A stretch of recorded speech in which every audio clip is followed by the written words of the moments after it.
Allô guys, j'espère que vous allez bien. Bienvenue chez Ladoa. It's about everything. Donc, on le dit, on le répète, ça devient notre leçon. Donc, bienvenue chez Ladoa. It's about everything. C'est la leçon, les doigts. On doit répéter, hein. L'année 2024, l'année des expos est en train de passer. Je sais pas l'année 2025, c'est quoi ça nous annonce, mais déjà, on est en train d'aller sur les expos. Et là, on va parler d'un certain rappeur. Votre rappeur préféré. C'est pas le mien, hein. C'est votre rappeur préféré. Moi, j'ai déclaré que c'était le vôtre. Donc, venez me dire dans les commentaires c'est quoi le son que vous aimez le plus de ce rappeur-là. Oui, je parle de Meek Mill.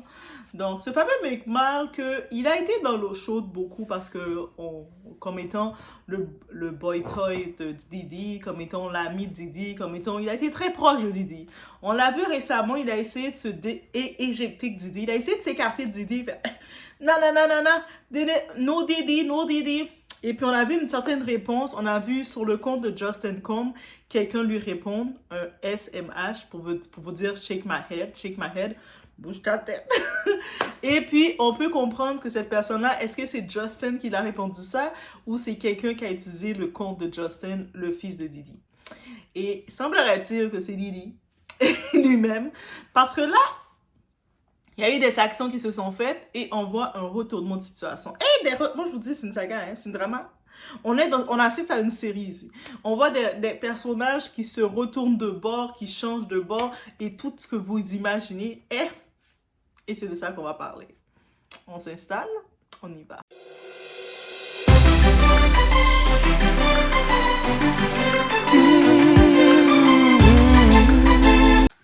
Donc, en effet, qu'est-ce qui se passe? Meek Mill, comme on le sait, en plus, on en a parlé même pas récemment, il y a même pas une semaine de ça, une semaine et demie, on le voyait que lors d'une intervention, une mini-entrevue podcast, il laissait entendre No Diddy rapidement. Et quelques temps plus tard, on avait une réponse sur le compte de Justin Combs. On se dit, est-ce que c'est Justin Baby Combs qui a répondu ou c'est quelqu'un d'autre? Et puis, semblerait-il qu'on a pu comprendre que Diddy, il s'est fait taper sur les doigts de la prison parce qu'il a trouvé le moyen d'avoir accès, de contacter des personnes et d'avoir accès d'utiliser le compte de ses enfants justement pour passer des messages. Et semblerait-il que c'est ça qui a été fait avec Meek Mill. Donc, il a dit, attends, Meek Mill, toi, t'es supposé être mon jouet à moi. Même si je suis en dedans, t'es quand même à moi. Tu m'appartiens. Donc, ressaisis-toi. Et on a pu voir Meek Mill, il disait, mais dites-moi, il venait avec toute la force du monde, la force humaine du monde, de dire que prouvez-moi quelqu'un, si vous êtes capable de me prouver que je suis relié avec Diddy, je vous donne, c'est combien? 50 000 ou 100 000? Donc, à partir de là, on est toutes riches. Parce que il y a justement la vidéo de l'anniversaire de Meek Mill, je pense que c'est son 27e anniversaire, où ce que c'était Diddy qui l'organisait pour lui, parce que c'est le boy toy de Diddy, donc Diddy doit faire plaisir à son boy, et il avait organisé une fête, et on voit une fête très compromettante que Diddy a laissé passer, donc il a exposé, une fête que moi j'avais pas accès dans la fête, je sais pas si vous étiez invité dans cette fête-là, vous savez cette fête-là où ce qu'on voyait des humains, c'est des vrais humains qui s'étaient couchés sur une table en tenue d'Ève, peut-être avec une petite tenue, des petites G-strings, bref, mais qui sont tenues, toutes tenues d'Ève. Et puis on déposait des sushis, la nourriture sur eux et le monde venait se servir sur ces personnes humaines. C'est vraiment des humains, c'est vraiment complexe des vidéos qui ont été exposées pour confirmer Meek Mill. En plus d'être très proche de l'entourage de Diddy, Diddy a laissé sortir cette preuve-là pour laisser savoir que si tu veux t'éloigner de moi maintenant, je t'expose. Tu es mon boy toy, tu me dois ta vie, c'est pas parce que je suis en dedans que tu vas commencer à me tourner le dos à dire no Diddy. Tu es Diddy. Ok? C'est limite, c'est ça qu'il a dit. Et là maintenant, tout d'un coup, on voit Meek Mill dans les réseaux sociaux. Il reprend les réseaux sociaux en mode non, il est trop chaud. S'il commence à sortir ça, qu'est-ce qui va sortir encore? Donc, Meek Mill a sorti dans ses réseaux, si vous allez sur le réseau Twitter, le réseau de Elon Musk, vous allez voir Meek Mill est en mode révolution. Il est en campagne pour son Diddy. Il s'est mis en campagne pour Diddy et là, je suis sûre que Diddy est content de sa prison parce que j'ai pas vu Justin Combs commenter des petits quoi que ce soit.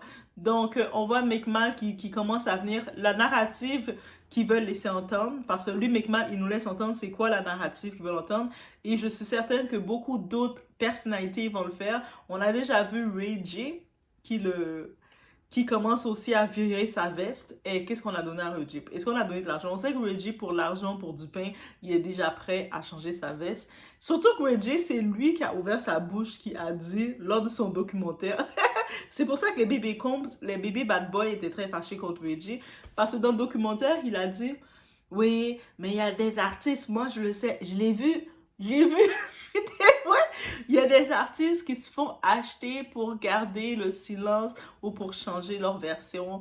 Il y a des artistes qui font cher. Toi, mais... oh my God, on aime Reggie. Reggie, là...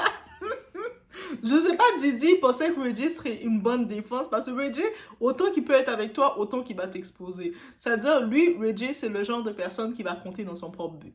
Donc, mais on a vu maintenant, il retourne sa veste. Il a fini de participer dans le documentaire de TMZ, The Downfall of Diddy, la chute de Diddy, le documentaire qui est déjà sorti. Et maintenant, il a participé pleinement, il a donné plein de trucs, il a exposé plein de choses. Et là, maintenant, tout d'un coup, je pense qu'il a rencontré les investigateurs, vous savez, les fameux investigateurs. Il retourne sa veste. C'est comme... Mais bref, on retourne sur McMahon, le boy toy préféré de Diddy. Lui, maintenant, il vient avec elle. C'est quel argument que Diddy vient? L'argument que Obama a utilisé, mais ça a échoué lors des élections avec Kamala Harris, c'est « Vous êtes noir, on est injustement traité parce qu'on est noir, parce que nous sommes blacks, et puis c'est l'injustice. Diddy est victime d'injustice, et puis tout ce qui se passe, les journalistes, toutes les expos qui se font, les articles qui sortent, ce sont pas des noirs qui le font. Tu sais, les noirs, on est toutes pour Diddy, parce que we black people, on supporte la médiocrité, on supporte tout ce qui se passe. Depuis que tu es noir, tu peux faire n'importe quoi, on te supporte. Bref, c'est ça qu'ils veulent dire. Et puis, c'est toutes les blancs, le white America, ces autres qui font des mensonges sur Diddy. Bref. Là, c'est dans cette optique qu'ils vont. Je serais pas surprise que c'est Obama qui a glissé à Diddy cette technique. Mais je suis comme... Par contre, ils ont oublié une chose. Obama, mon chéri, quand tu as fait cette tactique-là de pression pour forcer les Noirs à voter pour Kamala Harris, qu'est-ce qui est arrivé? Kamala Harris n'a pas passé. Oui, elle a eu les Noirs qui ont voté pour elle, mais elle n'est pas passée. Donc, je ne sais pas, est-ce que c'est réellement une bonne tactique? Dites-moi, peut-être c'est une bonne tactique et finalement, c'est moi qui est dans le champ complètement. Mais moi, vous savez, noir, pas noir, moi, je vais dire les choses comme c'est, ok? Je suis colorblind, rendu là. Donc, si je vois, on regarde tous les dossiers qui sont sortis et il n'y a pas d'autre chose à dire. Donc, c'est juste pour vous dire que oui, McMahon, le boy toy préféré de Diddy, donc le boy toy, c'est le jouet préféré de Diddy, il semblait au début un peu perturbé parce qu'il avait perdu son Diddy qui est à l'intérieur. Il s'est dit, est-ce que je dois changer ma veste? Est-ce que je dois me défendre, me sauver un petit peu? Il commençait à dire dans ses entrevues, no Diddy, no Diddy, no Diddy, no Diddy. Et là, Diddy a sorti quelques photos de lui, de l'anniversaire. On l'a vu dans des positions compromettantes. On a même pu apprendre que Alicia Keys, dans une de ses dernières chansons ou quoi que ce soit, c'est Alicia Keys qui jouait la Dr. Dre qui produisait. Et Alicia Keys avec son mari Sweet Biz, eux autres aussi, ils ont l'air bien là, dans les affaires de groupe d'élite. Un dossier vient de sourire, je suis en train de vérifier. Mais bref, j'ai fait comme... Pourquoi quand une personnalité noire, quand elle fait quelque chose compromettante ou elle fait quelque chose, elle va toujours vouloir utiliser sa carte. À cause de ça, on perd la crédibilité. Elle va utiliser la carte, mais on est noir, les noirs, on doit se supporter. Oui, c'est même pas question que le noir doit se supporter. Je suis question que si tu fais quelque chose de bien, si tu es bien dans tes baskets, tu dois avoir le support tout court comme être humain, comme un être vivant. Donc, moi, peut-être que Doha est différente. Ah, les Doha sains, je vous annonce, Doha est bien différente. Et des fois, je me dis, pourquoi mon discernement me fait fonctionner penser comme ça? Et pourquoi mon discernement me fait trouver ça normal? Que non, je ne vais pas supporter quelqu'un que, clairement, qu'on voit qui a fait des choses méchantes. Et même s'il se dit non coupable, mais il y a plein de faits qui l'amènent à lui. Et je me dis que si je décide de dire... Mais on dit Didi est non coupable, c'est des journalistes et tout et quoi que ce soit. Mais il faut se rappeler pour que pendant les 20 dernières années, Didi était sponsorisé. Il a accepté d'être sponsorisé par ces personnes-là. Par des Clive Davis, par des Tommy Matola, par des Michael Rubin qui s'occupent de l'élite, de tout ça. Il a choisi de faire ça pendant près de 20 ans. Il a choisi de briser le rêve de sa communauté, justement. Des jeunes qui venaient, qui pensaient qu'il avait un label sérieux, qui pensaient venir dans des auditions, et là, leurs vies sont brisées et ils venaient avec plein de rêves et leurs rêves sont éclatés. Il a fait ça dans sa communauté. Donc, si on va dans cette logique-là, je peux pas maintenant, sous prétexte qu'à cause qu'il s'est fait prendre, ah, mais pauvre lui, c'est injuste, il n'aurait pas dû se faire prendre, il aurait dû continuer de briser plus de rêves.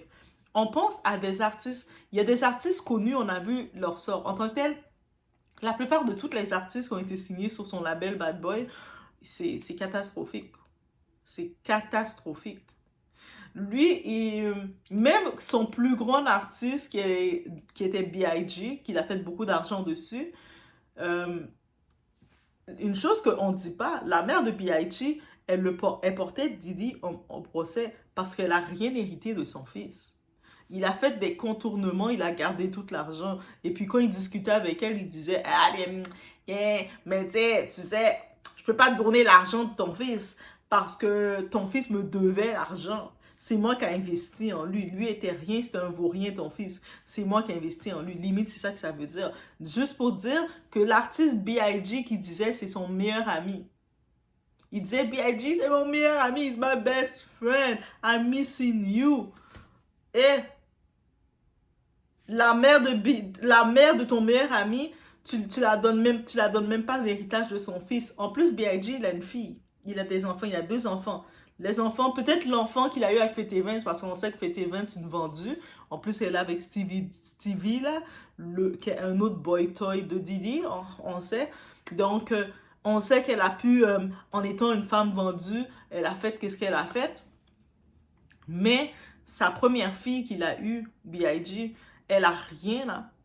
La première fille de B.I.G., avec la notoriété que son père a maintenant, la légende qu'il représente, elle était supposée être bien là, être une petite enfant Nepo Baby, et puis se pavaner comme une Nepo Baby en disant, et de temps en temps, elle vient recevoir les prix de son père, mais il a tout pris.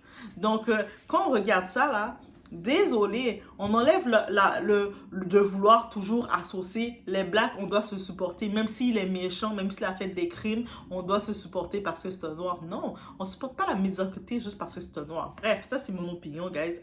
Peut-être vous allez dire, non, mais on doit supporter quand même parce qu'on est noir. Mais je pense que nous, les Douassiens, on, on, on a quand même, on regarde pas la couleur pour pouvoir dire on se supporte, on regarde vraiment le côté discernement, c'est important de le prendre.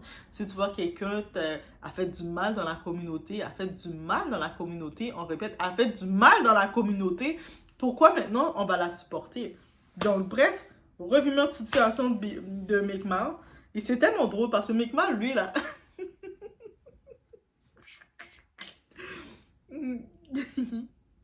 allez voir sur Twitter, Meek Mill. Allez taper son nom, regardez ses tweets, comment il a tweeté ce type-là. Lui, il vous donne envie de rire. Vous allez avoir des fous rires tout seul. Et en plus, il y a les traductions sur Twitter. Vous allez avoir tout ce qu'il tweet, c'est comme si lui-même, il est mélangé. Lui-même est mélangé. Et tu le vois qu'il a besoin d'être guidé. Je sais pas qui le guide, mais il a besoin d'être guidé. Puis lui-même, quand il tweet quelque chose, et puis... Mais il continue, et c'est ça qui est drôle, il continue de tweeter à sa façon, et puis vous riez. Si des fois vous avez passé une grosse journée, vous dites, ah, j'ai envie de me détendre, vous allez sur Twitter, le petit oiseau là, qui est maintenant le site d'Elon Musk, qui est en X, vous allez dessus, vous tapez Meek Mill, et puis vous commencez à regarder ses publications. Je vous promets, si vous me dites dans les commentaires, mais ouais, je suis allé voir, j'ai pas ri, je comprends pas. Parce que vous êtes obligé de sourire. Vous allez être tout seul là, devant votre téléphone. Vous allez être tout seul comme ça. Vous allez faire ça. Et puis, juste en regardant, lui, il l'amène là. Il vous donne. Il vous donne. Donc, je vous laisse sur ce, guys. C'était le truc. Donc, étonnez-vous pas. Je vous dis d'avance. ne soyez pas surpris, ne faites pas le saut. Je vais poster plusieurs petites vidéos back to back, back to back, parce que pendant les quelques heures, je ne vais pas être disponible. Donc, je vais essayer, vous allez voir plusieurs vidéos qui vont s'enchaîner sur la chaîne. Vous allez dire, mais qu'est-ce qui se passe? Elle dort plus? Elle est en révolution? Parce que pendant un bon moment, je ne vais pas être disponible. Donc, je vais essayer de mettre plusieurs petits contenus parce que j'ai plein de petites nouvelles que je voulais parler. Donc, je vais les mettre en petites vidéos comme ça. Donc, je vous laisse sur ce, guys. N'oubliez pas de mettre un like de support. Si vous voulez commander vos lunettes, on a le Black Friday en plus de bénéficier de mon code DOA. Parce que oui, il y a le code DOA. Vous, en plus de ça, si vous commandez dans ce week-end-ci, Firmo, ils ont le Black Friday aussi. Et avec mon code. Donc, c'est doublement DOA Friday. Et DOA Friday, ça se dit bien. Donc, l'occasion de commander vos lunettes, les lunettes de la famille et tout, avec ou sans prescription. Donc, oui. Et puis, qu'est-ce que je voulais dire encore? Puis, c'est ça. On se voit au prochain vidéo, guys.